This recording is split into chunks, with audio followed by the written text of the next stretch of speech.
বলে তারপর আলিফ বা তা সা শব্দ বলি তো উস্তাদ হুজুর সঙ্গে সঙ্গে বলেন বলো বাবা আউযু বিল্লাহি মিনাশ শাইতানির রাজিম।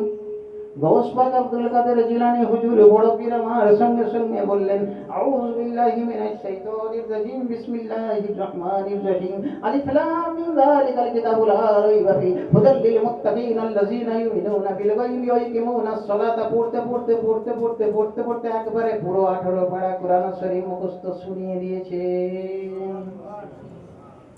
ওস্তাদ তো তাজ্জুব, বাবা কোন মাদ্রাসায় পড়েছো?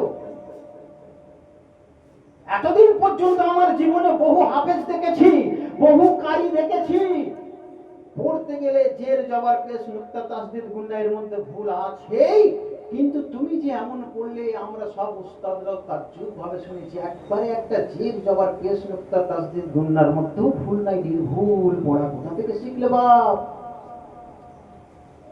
বলছে হুজুর আমি যখন আমার মায়ের পেটের মধ্যে ছিলাম, আমার মা ফাতেমা, আমার মা উম্মুল ওয়ারা ফাতেমা প্রত্যেকটা দিন তাহাজ্জুদের নামাজ আদায় করতেন, আর ওই তাহাজ্জুদে প্রত্যেকটা দিন পবিত্র কোরআন শরীফের 1 থেকে 18 পারা পর্যন্ত পড়তেন। আর ওই পড়াটা আমি আমার মায়ের পেটে থাকতে থাকতে শুনে শুনে মুখস্থ করে ফেলেছি। মাদারে যাবে আউলিয়া তাজ্জুব, একটা ঝির জবর নুক্তা ভুল নাই। তাহলে বুঝতে পারছেন মায়ের পেটটা হচ্ছে আসল চাকরি। মা যেমন ছেলেরাও তেমন। আজ আমাদের সমাজ 7 মাসের গর্ভবতী মহিলা সিরিয়াল ছাড়া ঘুমায় না। মোবাইলে ফেসবুক টিকটক না দেখলে ঘুম আসছে না।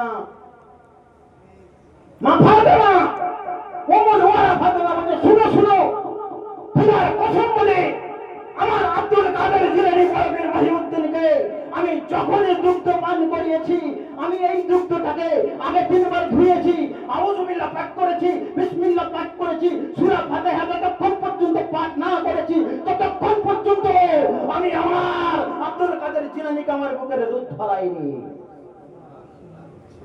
আর আমাদের ছেলেদেরকে যদি ঘুম না আসে সঙ্গে সঙ্গে বলছে ঘুম পাড়ানি মাসি পিসি আমাদের বাড়ি যেও, আর বাটা ভর্তি পান দেবো, তুমি গাল ভরে খেও।